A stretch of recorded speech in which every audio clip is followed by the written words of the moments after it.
Alright, hello there everybody. This is something new that I'll be doing today. I'll be doing a review on the anime The King's Game, the animation.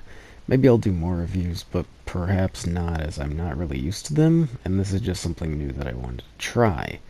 So this review will cover the aspects such as story, characters, art, sound, and I apologize about the wait. Doing this was actually harder than I expected, and I don't have any video footage, but I do have pictures and I'll be talking my way through it.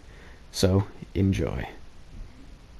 Okay, wow, I'm really doing this, huh?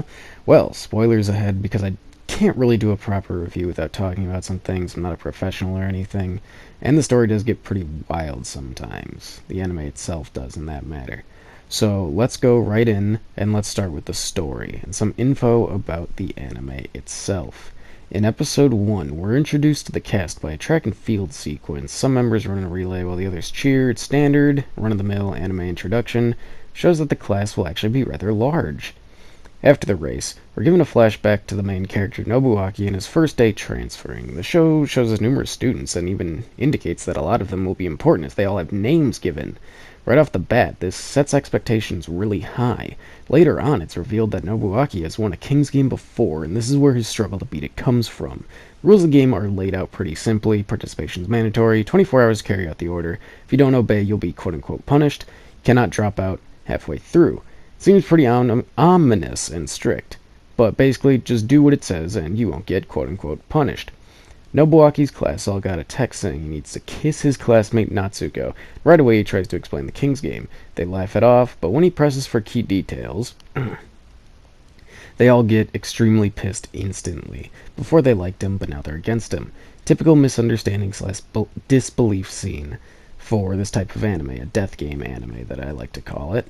Natsuko, however, trusts him though, and she meets up for the kiss. They succeed and live only to have the next order come in. No long rest is basically what the text says, and after several people fail, the class meets up and they begin questioning Nobuaki. Now, warning, this next part does have some nasty depictions of sensitive topics. If you're squeamish, look away now. You have been warned. So, a girl admits to seeing the punishments firsthand, confirming the fact that it can in fact be death. Everyone freaks out and they blame Nobuaki as they're irrational at this point.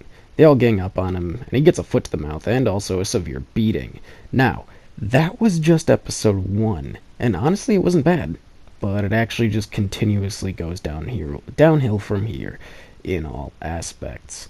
The show itself is suddenly tossed into a back-and-forth style of storytelling, via flashbacks and present-day events. Both King's Games are shown in different episodes with some relevance to one another, but some seem random. This could have easily been a 2-season show, having both King's Games, but they smacked the two together and rushed through it. All of the deaths in the show are pretty expected, and a lot have almost no payoff. There are clear warning signs, and every single time, the rules are tossed aside illogically as everybody can't seem to think for themselves. One moment, a character acts one way, EX Natsuko, and then the next, they totally go nuts and crazy because, well, they just crack under pressure. Natsuko's a weird example because she survived a King's Game before, but the jump is still overly dramatic every time it happens to a character. The show repeats itself constantly with the dying character for the episode having a "I'm not gonna die" moment right before they get killed or they kill themselves. Punishment is only minor when a character kills himself, running the punishment mute anyway.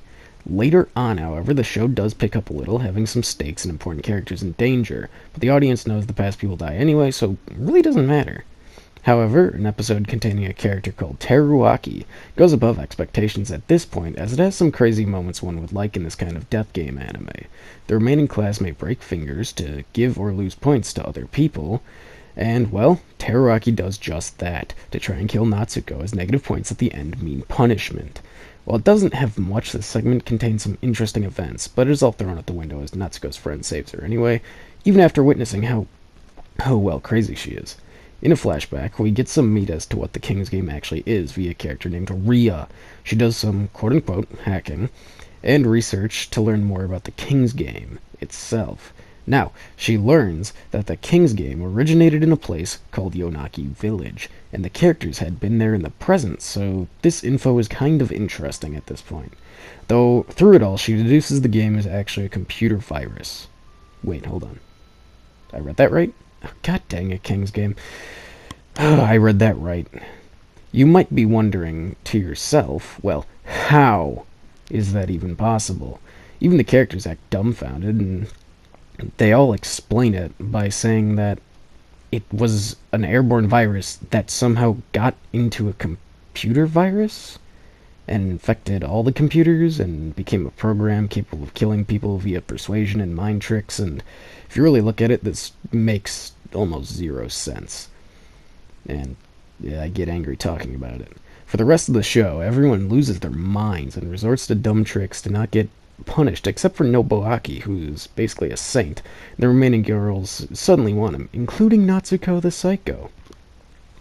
Honestly, I could rant all day, as that's what this is turning into at this point, but most of this needs to be heard. Later on in the anime, as it gets towards the end, it is revealed that each dead person receives a single letter once they die, from past and present, and together, they put them together, and they realize that the only way to end the King's Game is to kill yourself, which, okay, fine, I can deal with that. Of course, though, people want to live, and Ryona, a girl who barely had any time to attach herself to Nobuaki, kills Natsuko for him in a pretty brutal way, with a convenient chainsaw, and, well, it's convenient. Anyway, the story ends with an ass pull, as Natsuko survives her spinal chainsaw wound in order to kill Nobuaki, but sadly we get it to be continued after Ryona drowns herself. Now, story is most important to me, so sorry if that took a while, but we have a few more categories to go through if you're still with me here. Next one will be about the characters themselves.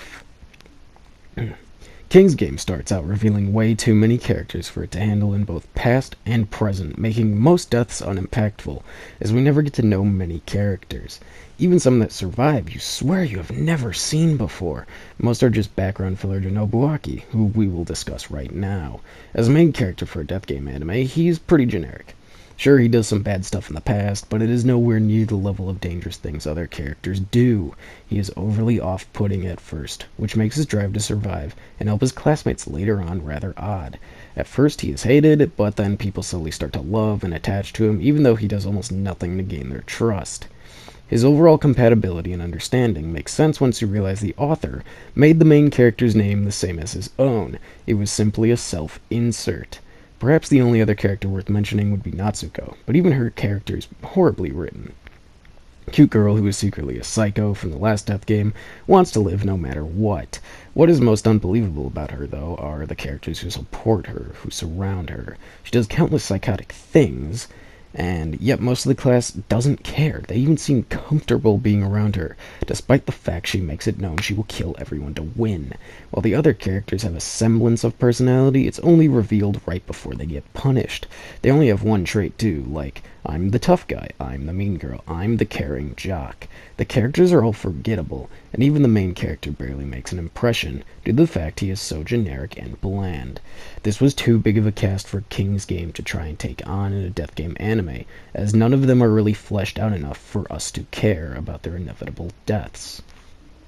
Next category, art and animation. These are real big contenders in anime nowadays.